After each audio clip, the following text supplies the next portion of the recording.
YouTube. Comme je vous le disais lors de ma première vidéo, je voudrais établir un pont entre la foi chrétienne et la culture, en l'occurrence la culture Ipunu. Vatican II n'a de cesse de prôner un des aspects de la nouvelle évangélisation, la rencontre entre l'évangile et la culture.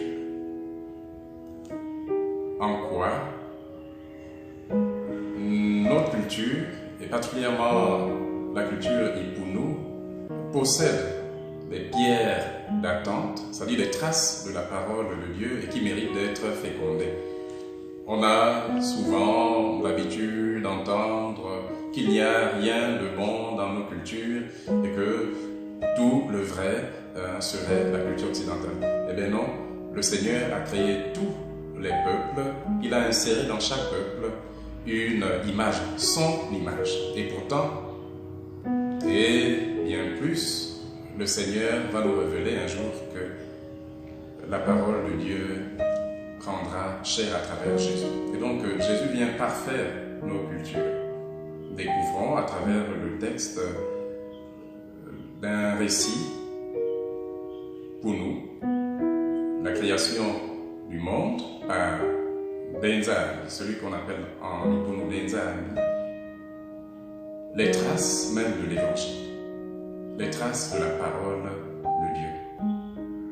Avant de vous évoquer ce récit de la création de l'homme, des animaux, etc., par Benzali, je voudrais tout d'abord vous rappeler que le livre de la Genèse, en ses débuts, raconte la création de l'homme et de la femme, la création du monde. Et qu'il y a eu, après cette création, quelque chose qui a perturbé l'harmonie de la nature, donc le péché d'Adam et d'Ève. La création est perturbée, le désordre s'installe dans toute l'humanité, dans tout l'univers, et puis il y a eu un processus de réconciliation de la part du bon Dieu, ce que nous racontent les évangiles, et nous connaissons le texte. Alors voyons, découvrons un peu les similitudes, les comparaisons. Posons-nous la question de savoir en quoi l'évangile vient féconder nos cultures, mais avant cela, en quoi l'évangile, en quoi nos cultures possèdent des traces de la parole de Dieu. En quoi nos cultures possèdent d'une certaine façon l'image même de Dieu. Alors sans plus tarder, nous allons découvrir donc le récit de la création de l'univers par Benzali, le Père créateur.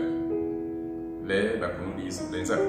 Je vais vous lire ce récit de la création à travers ce qu'a écrit un auteur que nous connaissons bien chez nous, Mabik Makronville.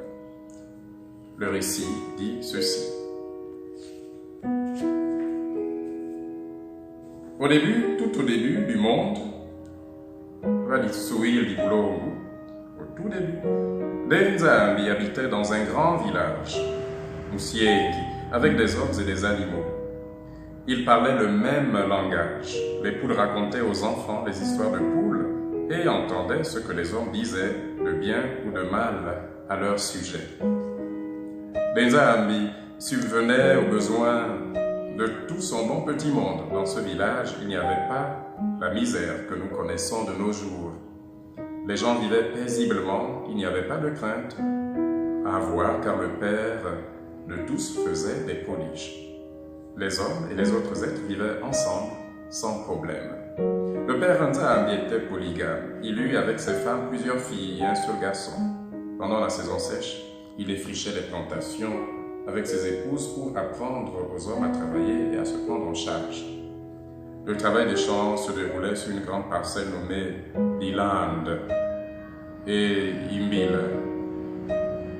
Et cela était la seule méthode de travail pour éviter de trop se fatiguer. Et pendant ce labeur, les villageois chantaient en chœur des mélodies exaltantes.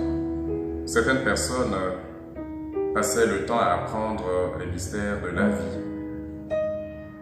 Le moment était venu de brûler la grande plantation. La journée était très ensoleillée Le père de tous, donc Denzarambi, envoya son fils embraser des larmes. Le jeune garçon prit une torche de résine de Koumé et se dirigea vers la forêt.